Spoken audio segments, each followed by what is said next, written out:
제네시스 창세기에 관한 커튼을 여는 창세기 베일 벗기기, 제네시스 베일 벗기 두 번째 시간입니다. 창세기 1장 6절 8절 말씀 속에 있는 우리가 의아해했던 궁금한 이야기를 한번 풀어가 보도록 하겠습니다. 창세기 1장 6절에서 8절 말씀은 둘째 날 상황입니다.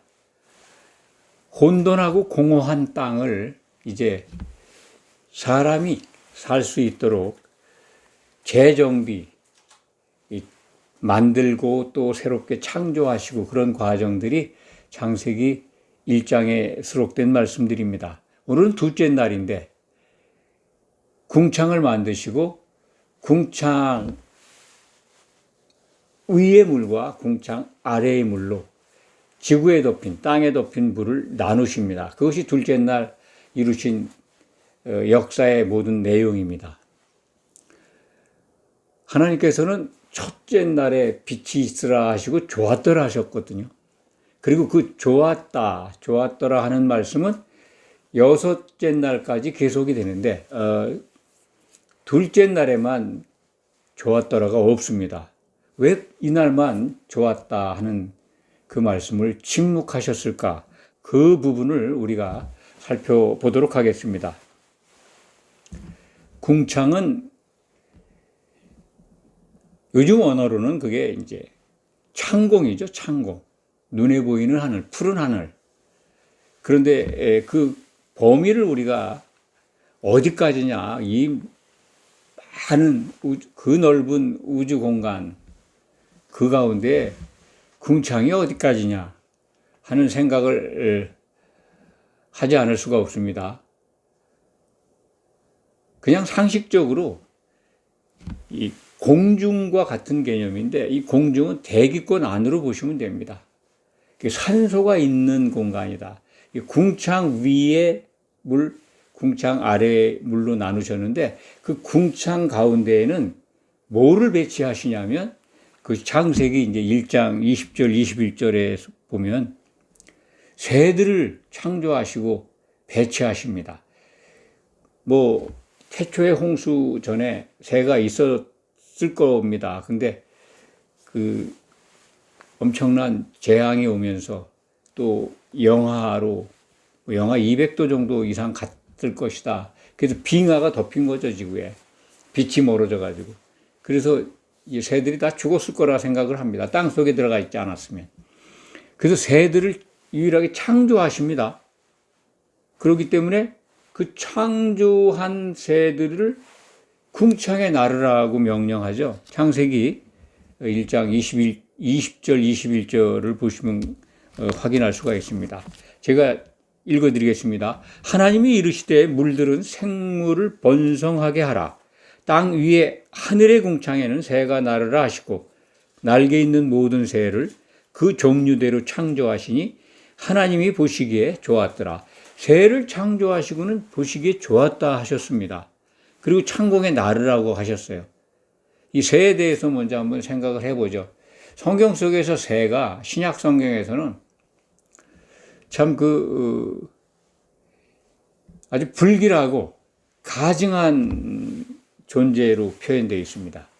예수님이 마태복음 13장에서 씨 뿌린 자의 비유를 기억하실 겁니다. 길가에 떨어진 씨를 새들이 와서 쪼아먹죠. 말씀을 쪼아먹는, 걷어가 버리는 아주 나쁜 존재로 설명을 하셨습니다. 그것이 이제 이어져 가지고 요한계시록 18장 1절부터 2절, 3절 사이에 보면 2절 보시면 이 가증한 새라는 표현이 나옵니다. 이 타락한 큰 성 바벨론, 그 교회, 타락한 교회죠. 타락한 교회에 그 안을 들여다보니까 가증한 새들이 모이는 곳이 돼 있어요. 그때 그 새가 더러운 영들, 귀신들입니다.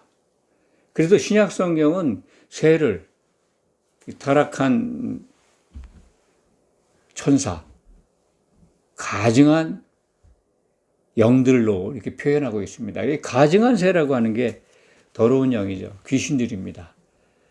그렇게 연상해서 보시면 새들을 창조하시고 궁창에 나르라고 하셨는데 궁창 그 자체를 만드신 다음에는 좋았다를 하지 않습니다. 생물들, 그러니까 그냥 자연계에 날아다니는 새가 뭐 무슨 가증하겠습니까? 영적으로 타락한 더러운 영들을 생각하면 좋았다 하지 못하셨을 겁니다. 그것을 어디서 우리가 이 힌트를 얻느냐면 궁창이 곧 공중입니다. 대기권 안으로 이렇게 보시면 지구 가까운 하늘에 권세를 누가 갖고 있느냐? 그게 이제 신약 성경 에베소서 우리가 얼마 전에 살펴봤습니다만 2장 1절에 그 기록이 있습니다. 공중 권세를 잡은 자, 곧 미혹하는 자, 마귀라고 표현되어 있습니다. 공중의 권세를 하나님이 그 마귀에게 허락하셨어요. 그래서 아담의 뒤꿈치를 종신토록 그들이 사명을 다할 때까지, 그들이 이제 제거될 때까지 아담의 뒤꿈치, 곧 교회 성도들을 물게 돼 있어요. 그건 창세기 3장 14절의 기록을 통해서 우리가 알 수가 있죠. 그러니까 공중, 궁창에 배치될 존재가 마귀라는 거예요. 하나님의 통치 계획 속에 있는 거기 때문에 궁창을 만드신 다음에 좋아할 수가 없으셨다 하는 그 이유를 우리가 찾게 됩니다. 둘째 날에 하나님의 침묵, 그 이유에 대해서 우리가 지금 살펴봅니다. 첫째 날부터 여섯째 날까지 다 좋았더라 하셨는데 유독 둘째 날에만 그 말씀을 안 하셨다. 좋았더라를 침묵하셨다. 그 이유가 또 하나 있습니다. 그것은 이제 노아의 홍수 때 궁창 위에 있던 물들이 그 막이 터지면서, 뭐 막이라고 이해할 수밖에 없습니다. 하늘에 창문이 열렸다고 그러는데 창이라고 하는 게 이제 물을 가둔 거죠. 그러니까 대기권 위에 막으로 이 물을 얹혀 놓으신 것 같습니다. 근데 그 창을 열어가지고 땅으로 쏟아지게 합니다. 40주야를 쏟아지게 한다. 이 부분이 창세기 7장 11절 말씀 속에 있습니다.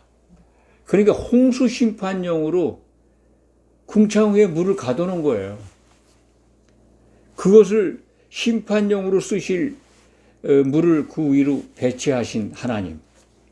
그래, 궁창 안에는 마귀와 더러운 영들이 활동하면서 교회를 연단하고, 뭐 물론 하나님의 허락하에서 그렇게 이루어진 거지만 그런 내용들, 그리고 궁창 위에는 홍수 심판으로 그때까지 존재한 노아의 가족 외에는 모든 호흡 있는 사람, 호흡 있는 생물들을 다 멸하셔야 되는 그런 것들이 하나님 통치 계획 안에 있는 건데, 그런 것을 생각하시고 좋았다 하신 것을 참 좋았더라라고 하는 말씀을 침묵하셨다.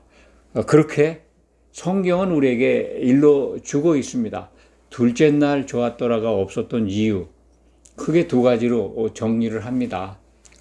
둘째 날 만들어진 궁창, 거기에 배치될, 거기서 존재할 이 마귀와 더러운 영들을 생각하신, 그래서 침묵하신 거고, 그리고 궁창 위에 배치되는 물, 그 물이 또 홍수 심판에 사용될 물이라는 것, 이것들이 또 고려돼서 하나님은 그것들을 우리에게 힌트로 주시기 위해서 좋았다 하시는 말씀을 침묵하셨다. 이렇게 우리는 생각합니다. 오늘 말씀을 정리합니다. 하나님의 창조 역사 또는 제조의 역사가 기록된 창세기를 통해서 우리는 거기에 기록되어 있는 그 말씀 속에서만 우리가 제한적으로 무엇을 보는 게 아니라 창세기에 기록된 여러 가지, 특히 1장부터 10장까지는 이 모든 내용들이 역사의 그 출발들이 마지막 책 요한계시록에 연결이 돼서 이런 것들이 이런 계획들이 다 어떠한 뜻이 있었고 우리에게 미리 뭔가를 알려주는 말씀들이구나 하는 것을 발견하게 됩니다. 그래서 오늘 말씀을 통해서도 하나님은 교회를 얻기 위해서 치밀한 계획을 갖고 계셨고, 그리고 그 과정을 통해서 얻는 것, 정말 우리가 말씀 신약 성경을 통해서 아는 알곡이다, 보석이다. 그 성경적으로 말씀드리면 이기는 자들을 얻기 위해서 그 과정이 정말 창조 때부터 치밀하게 세워졌구나. 1.1획도 흔들림이 없이 정교하게 계획된 일이었구나. 그것을 지금 하나씩 때가 될 적마다 이루어지고 있다 하는 것을 느끼게 됩니다. 심판은 그래서 노아의 홍수 심판을 통해서 그렇게 모든 걸 보여주셨지만 이 교회에 대한 심판의 예표거든요. 결국은 요한계시록에 기록되어 있는 마지막 주님이 오실 때 이루어지는 그리스도의 심판, 이것을 우리가 오늘 본문 말씀을 통해서도 미리 배우게 됩니다. 이건 교회의 심판을 우리에게 힌트해주고 있다. 그러니까 신약 시대의 성도들이 정말 옷깃을 여미고 하나님의 말씀에 주목하면서 잘 준비해야 된다. 다시 한번 강조해서 말씀드립니다. 기도하겠습니다.